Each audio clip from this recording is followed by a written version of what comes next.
This week's episode is brought to you by Trade Coffee. Well, it's that time of year again. The time when you discover great gift ideas by listening to the opening advertisements of your favorite podcasts. And I am not here to disappoint those of you who are scrambling for gift ideas. Because Trade Coffee is a great gift idea. It really is. You can give it, you can ask for it. Trade Coffee is a coffee subscription service that delivers fresh coffee right to your doorstep according to your drinking needs. And one of the best things about it is the variety of coffees that you'll get over the course of the year. Trade makes it easy and convenient to discover new coffees you never would have otherwise heard of. Over the past year and a half or so, I've had cups of coffee from all over the country. All of them have been great, and all small businesses I can feel great about supporting. So right now, Trade is offering our listeners a total of $30 off a subscription and access to limited time holiday specials at drinktrade.com/revolutions. That's drinktrade.com/revolutions for $30 off. drinktrade.com/revolutions. This week's episode is also brought to you by Harry's. There are many different things to consider when buying the perfect gift. How useful it is, how cool it is, whether it's something that can only be used once or if it's something that keeps on giving. The Harry's Holiday Gift Box ticks a lot of boxes for not a lot of money. The people at Harry's were good enough to send me a gift box, and I think it would be the perfect gift for anybody out there, and not just the guys in your life, but also the women, because women also use razors. I can happily endorse the quality of the shave. I've been using it for years, and I've got no complaints whatsoever. So the Harry's Holiday Gift Box comes with all the things you've come to expect from hearing me talk about Harry's for all these years, but it's wrapped up in a lovely little gift box, nice enough to go right under the tree without any additional wrapping required. So check all the guys off your list with a Harry's starter set. First-time buyers get a $13 value for just $3 at harrys.com/revolutions. And check out Harry's gift boxes. But act fast. These offers are for a limited time with a limited stock at harrys.com/revolutions. This week's episode is also brought to you by BetterHelp. It would be nice if life came with an owner's manual, something we could use as a reference guide when things start to go haywire. Oh, there's a problem. Let me just flip to that section of the owner's manual and see, yes, it seems as if I need to apologize. Or maybe it says, no, wait, I'm the victim here. I deserve an apology. Stranger things have happened. But even though that's not actually how any of this works, therapy is the next best thing to an owner's manual. Therapy helps us frame and talk through the problems of our lives so that we can figure out exactly how to handle the latest batch of issues that have cropped up. As the world's largest therapy service, BetterHelp has matched 3 million people with professionally licensed and vetted therapists available 100% online. Plus, it's affordable. Just fill out a brief questionnaire to match with the therapist. If things aren't clicking, you can easily switch to a new therapist anytime. It couldn't be simpler. There's no waiting rooms, no traffic, no endless searching for the right therapist. So learn more and save 10% off your first month at betterhelp.com/revolutions. That's BetterHelp, HELP.com/revolutions.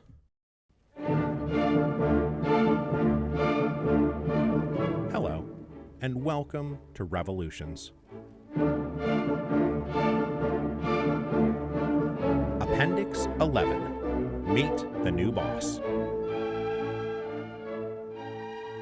The working premise of these appendices is that we can take a bunch of unique historical events that are mostly defined by their own time, place, and context and tease out some similarities, to observe how these revolutions progress through certain common steps, to catch the places where history seems to be rhyming. But as we moved into Appendices 9 and 10 to discuss a specific stage of conflict between moderates and radicals, we have been drifting a bit from universal application. Not all revolutions become defined by a conflict between moderates and radicals. The American Revolution, the Haitian Revolution, the Spanish-American revolutions don't really express themselves in these terms. Sure, we could take the model and go looking for things in those revolutions that fit the mold, but they're not going to fit that well or that convincingly. So as we wrap up these appendices, we should always keep in mind that if we find uncomfortable tension between an abstract model of history and the particular details of a historical event, or if factual relations need to be ever so carefully stretched or framed to fit a template, my advice is to let go of the template. always, always err on the side of letting the historical facts speak for themselves in their own way and on their own terms. That said, we do return in this appendix to something that does seem to happen at the end of all revolutions. Well, nearly all revolutions. Not all of them. Never all of them. But most of them. It's actually one of the most common observations about the universality of certain revolutionary events, that they seem to invariably reach a stage where political power and authority coalesces around the magnetic personality of a single charismatic leader. That what started as a vast, multifaceted, multi-faced, multi-party, multi-interest, all-encompassing revolutionary mass movement aimed at the overthrow of the ancien regime has splintered via the entropy of victory, will ultimately give way to a powerful leader commanding unique authority, who will use their power to settle all accounts, tie up old threads, and often conveniently give name and face to the transition from revolutionary era to post-revolutionary era. Now, whatever the specific causes, twists and turns, and courses of whichever revolution we're talking about, it is undeniable and practically axiomatic that a revolutionary period involves an enormous amount of chaos, uncertainty, and insecurity for the population of whatever society we're talking about. This honestly doesn't need much of a further explanation because it's a revolution. It's gonna be chaotic. The old political order has literally been thrown out, and people are scrambling to erect something new in its place. In the interim, there's gonna be a lot of confusion. During that process, different political groups will set up rival claims to power. And one group will say, we're the new power, pay attention to us, not those other guys over there. And those other guys over there are saying, no, we're the new power, pay attention to us. Lines of authority get very scrambled. Nobody knows who's in charge or how long they'll last. And in the revolutions we've been talking about, this is often accompanied by a great deal of combative violence. There could be riots or street fighting. There are often full-blown wars. For the average person living through a revolution, stress and confusion are likely the dominant emotions. Now, along with this prevailing political chaos, revolutions also cause enormous amounts of economic dislocation. Supply lines are disrupted, trade lines are cut, goods become scarce, money becomes inflated, maybe even worthless. There's no stability or predictability. You can't really count on anything. You go to the same bakery you've always gone to, and there's no bread to be had. You go to sell your grain at the market, and nobody has anything to pay you. Workers and laborers are conscripted into armies, and there's not enough hands for field or factory. Output plummets. Transportation networks are destroyed or impassable. With old economic relations torn asunder amidst war and revolution, just trying to put food on the table becomes a dicey proposition. The struggle for survival often becomes a daily, even hourly challenge, with no certainty whatsoever that tomorrow will bring anything different. Revolutions also come with a breakdown of law and order. Now, the old system of law and order may have been worth overthrowing, just as the old modes of economic and political relations may have been worth overthrowing, but it means that in the aftermath of a revolution, the legal system is going to be a bit of a dysfunctional mess. And it's very easy for unsavory characters to get away with things. Nearly every revolution we've covered has been accompanied by a spike in criminal behavior. And I'm here just talking about regular old crimes: theft, fraud, extortion, kidnapping, assault, rape, and murder. The rise in banditry and what we would call today gang activity rises amidst economic uncertainty and the breakdown of old systems of legal justice.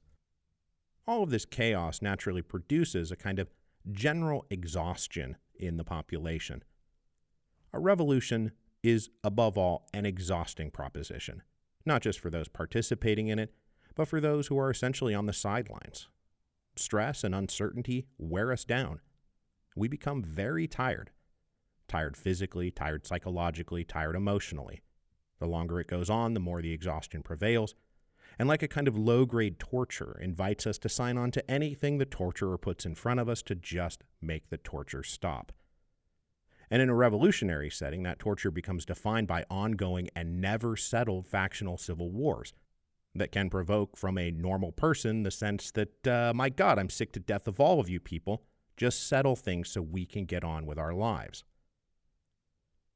So the number of people who are stressed and exhausted and absolutely over it in society rises as the revolution progresses. Remember, we started with the masses all pouring out into the streets in this first revolutionary wave to overthrow an ancien regime that had itself become so exhaustingly and frustratingly and provocatively irritating that it just had to go. But as conflicts open up within the revolutionary coalition, and individuals and groups and parties get tossed aside, the people who supported those individuals or groups or parties drop out of politics. They quit, they leave, they run, they hide. And those who are winning the revolution very much prefer it this way. They're happy to purge and discourage and prohibit people who disagree with them from participating in politics because, look, they're trying to organize a new legitimacy, and dissenting voices will mess all that up. So as the stakes rise, the willingness to tolerate dissent inside the revolutionary regime shrinks, and people wind up unable to muster the energy to fight on. What they want is some semblance of order, and revolution often takes them to the point where they are willing to accept order in whatever form it takes, whether they actually like it or not. The point I'm trying to make here is that human beings have a tendency to prefer living with something resembling security, regularity, safety. This is one of those primordial instincts that goes with the territory of being a mammal in nature. We prefer to go back to the same place for food and find that there's food there. We prefer it when we can go to the same place we found water last time and find that there's water there again. We prefer to be able to go to sleep at night and not be attacked by predators or rival groups while we sleep. And to be honest, there's nothing wrong with that. It's stressful to live in chaos, and people would prefer to live with less stress and fear if they can get away with it. The fact is, most normal people endure the revolution as passive and helpless spectators. Most people are not obsessed with politics.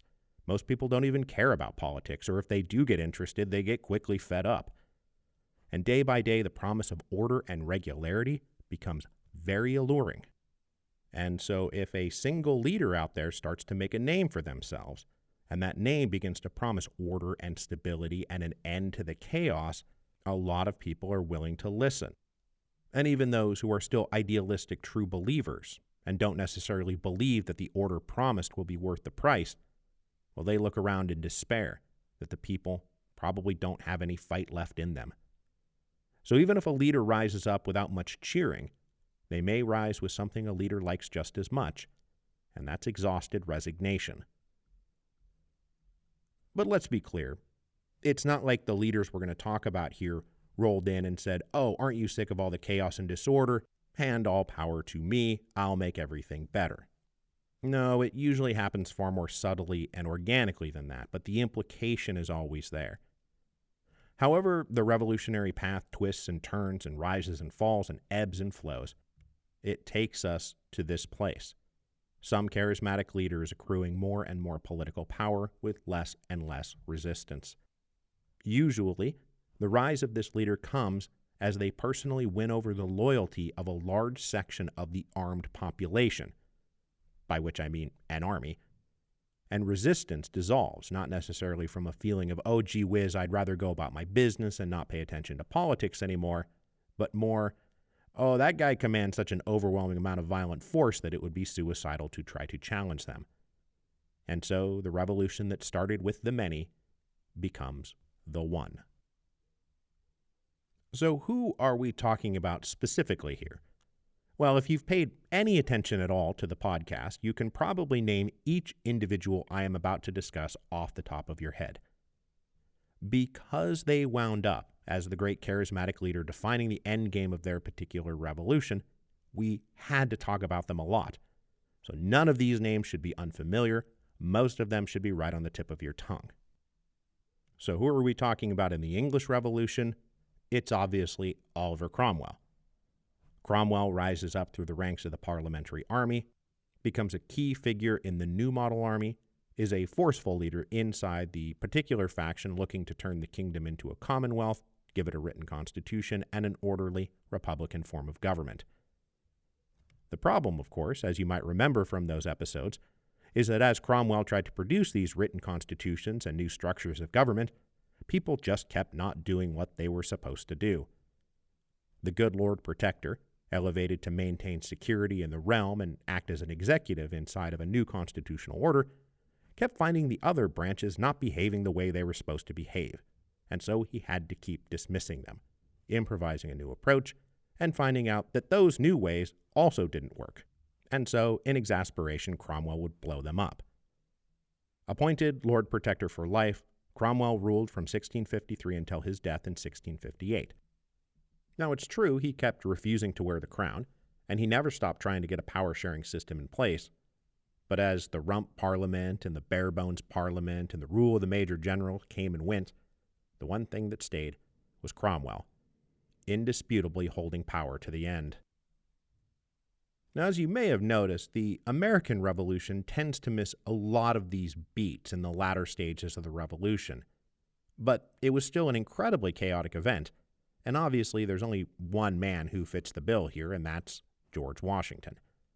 Washington is the central, indisputable leader of the American Revolution. He's the indispensable man. Never authoritarian, but always authoritative.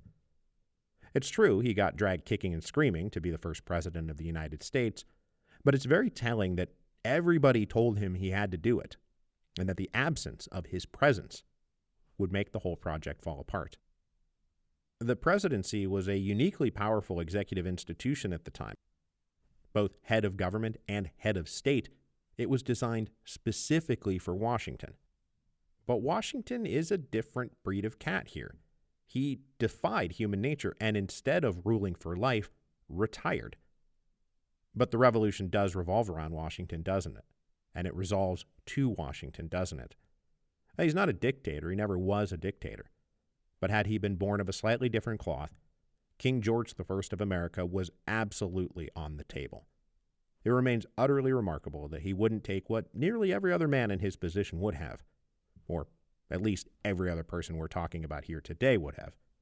And even though he's not a dictator, the American Revolution absolutely ended with a single charismatic leader in charge. Now, when we get to the French Revolution, you know the only person we could be talking about here is Napoleon Bonaparte. Like so many things about the French Revolution, Bonaparte is the prototypical example of all this. Bonaparte seized power in a nearly fumbled coup in 1799, and then set about deliberately consolidating power after the Directory had discredited itself with chicanery, hijinks, and corruption.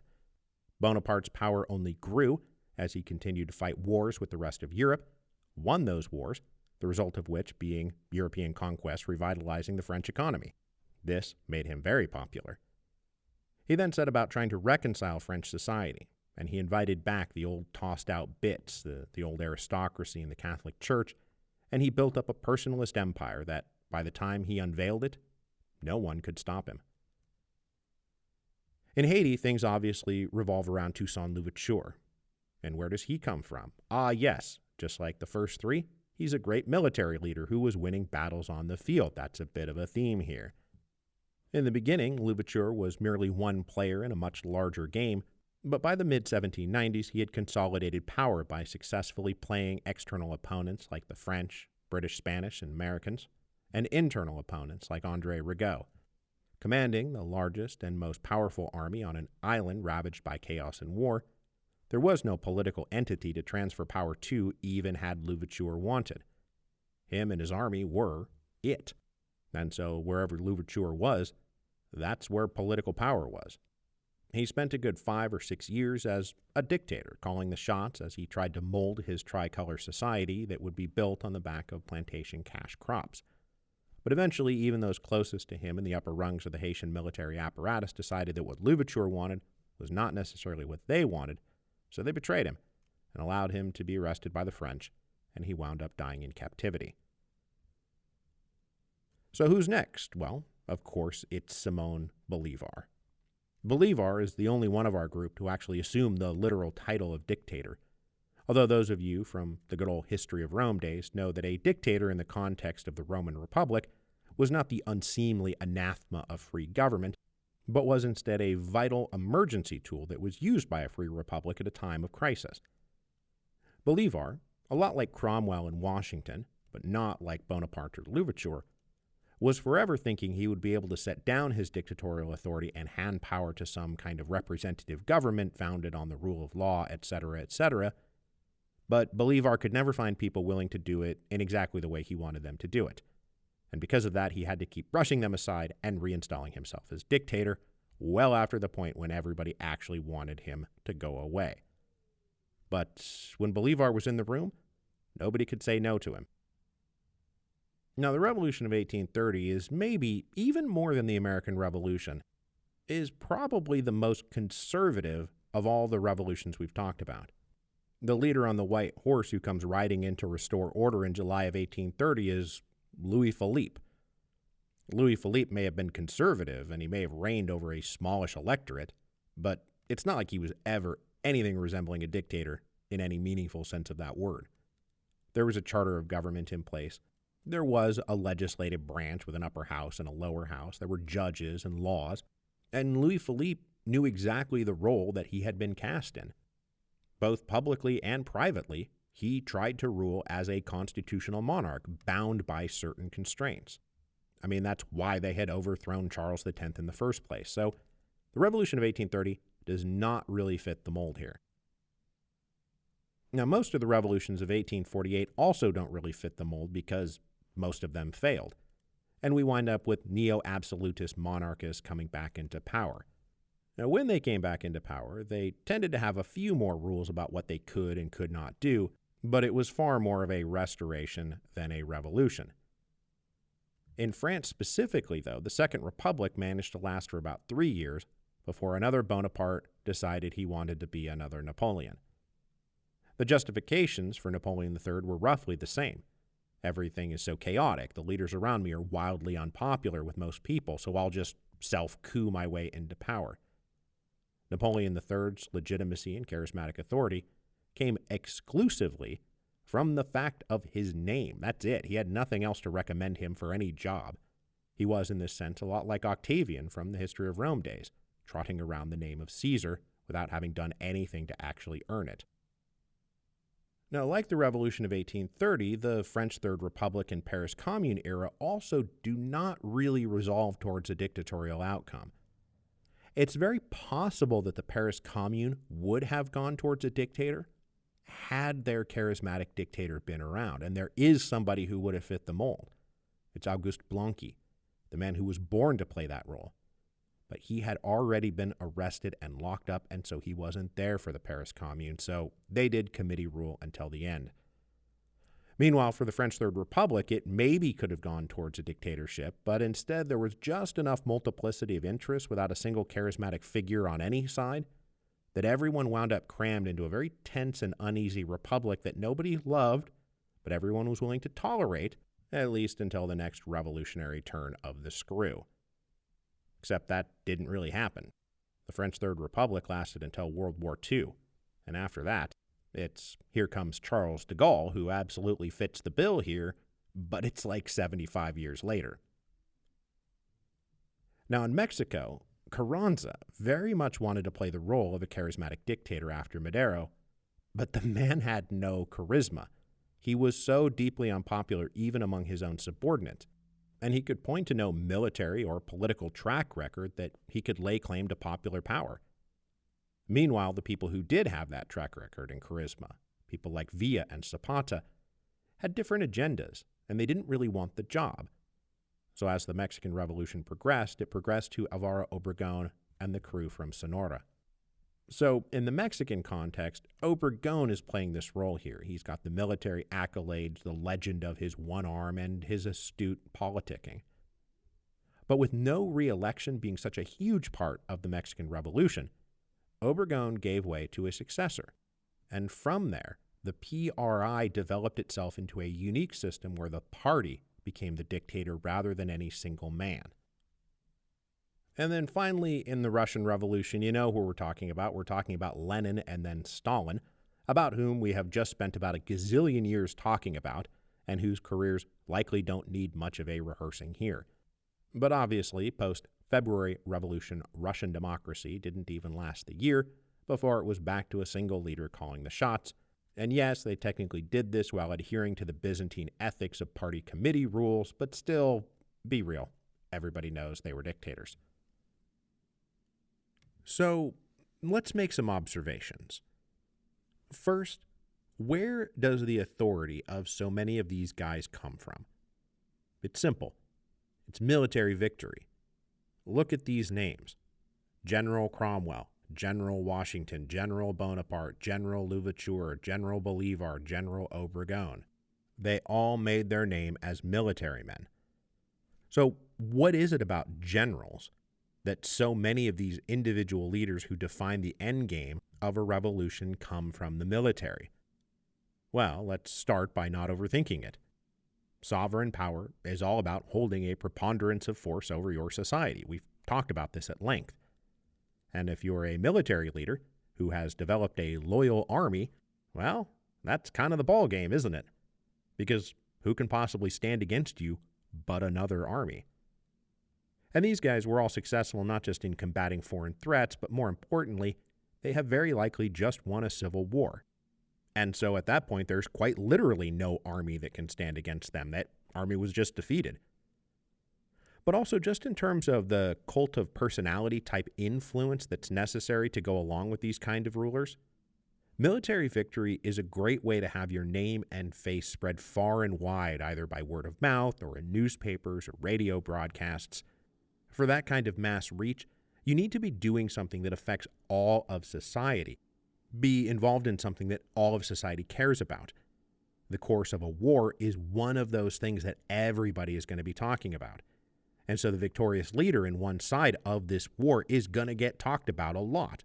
And if they are victorious, they are going to be talked about in positive terms. The military, of course, also functions as a hierarchy with a commander-in-chief at the very top, and so it's practically built for personalist rule. When all the other institutions of society have fallen apart, the army structure transfers very nicely into the political arena, which necessarily involves one person at the very top giving orders. Now, with Lenin and Stalin, we have a unique situation among our dictators as they commanded their authority as political operators, not military generals. The military men who tried to become dictators, people like Kornilov or Denikin or Kolchak, were all whites. They weren't reds. Now, Trotsky ultimately derived some of his personal authority from his successful organization of the Red Army, but he was a civilian hand guiding the ship, not General Trotsky, commander-in-chief. And he got outflanked and booted out of the revolution anyway. But though Lenin and Stalin derived their authority from their ability to manipulate political parties rather than their charismatic authority as military leaders, it is worth remembering that both of them were acutely aware that they couldn't have charismatic military heroes running around out there challenging their authority. They had to guard against such figures emerging, and they did, constantly. And we know what happened as a result when World War II got started. Now, the second thing we can observe here is that almost none of these leaders explicitly set out on a road to be a dictator. It is something that developed organically over the course of the revolution, and developed from their own experiences with politics during this period. Cromwell didn't start out by saying, "Oh, I'm going to start as a member of the landed gentry, but when I'm done, I'll be Lord Protector." George Washington didn't really want to be a political leader at all. He kept trying to get out of that job in a way that I think transcends mere showmanship. Napoleon was an ambitious young man, but he was improvising all along the way. I don't think Emperor Napoleon was his plan from the start. Absent the Mexican Revolution, Alvaro Obregón is just out there in the north raising chickpeas. But revolution did come, and war came with it.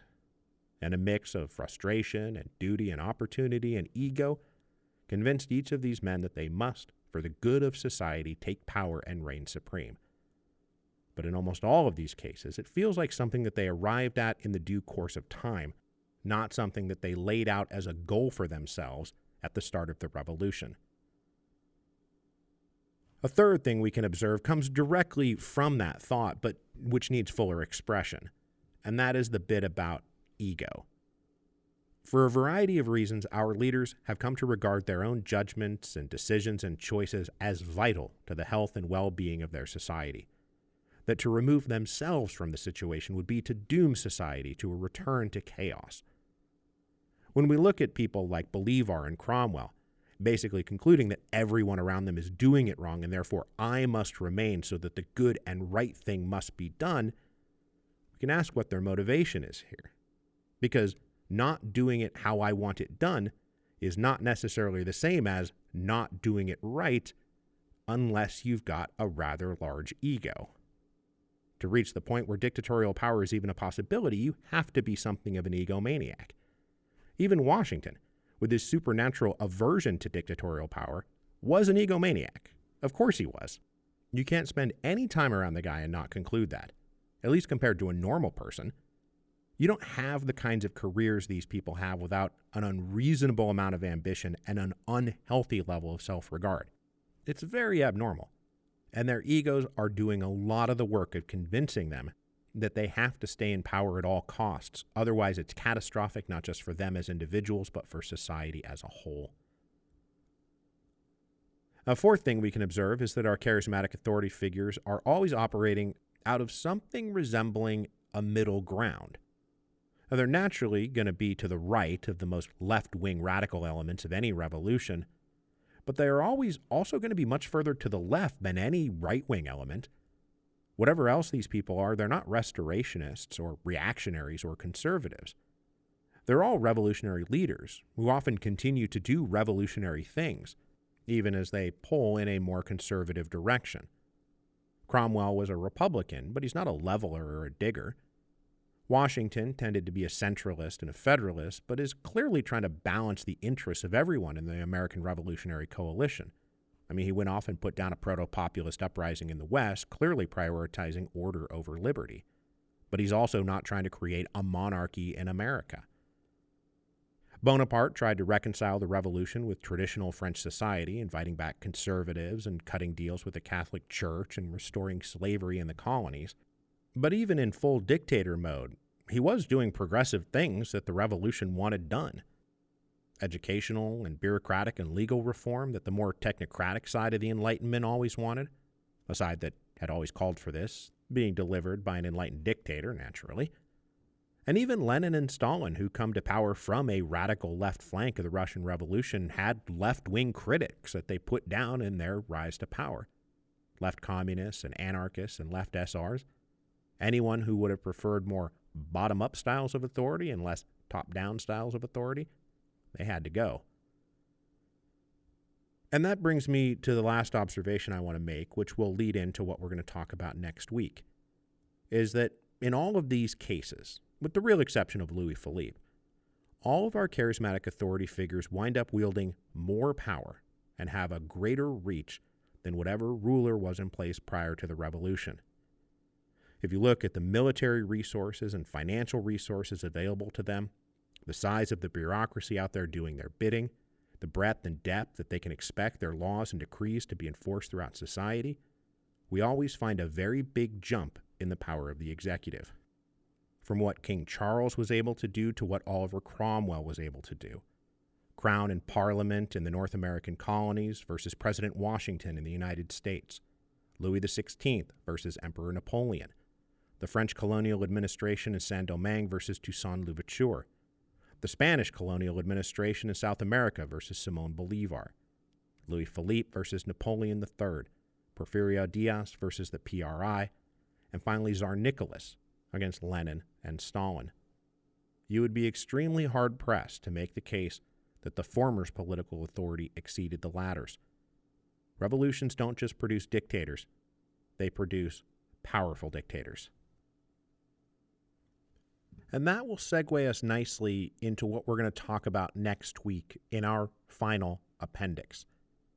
We will take a large sweeping look back from the end of the revolution to the beginning of the revolution. When we look back, we will ask, what happened? What changed? Was it worth it? What did these revolutions accomplish? Are revolutions horrendous nightmares to be avoided at all costs? Or are they vital lurches forward to be cherished and celebrated? This final appendix will be the second to last episode of the Revolutions podcast. And so we will wrap up the appendices by wrapping up our revolutions. And then the week after that will be the final episode of Revolutions, when I bid all of you a bittersweet Adieu.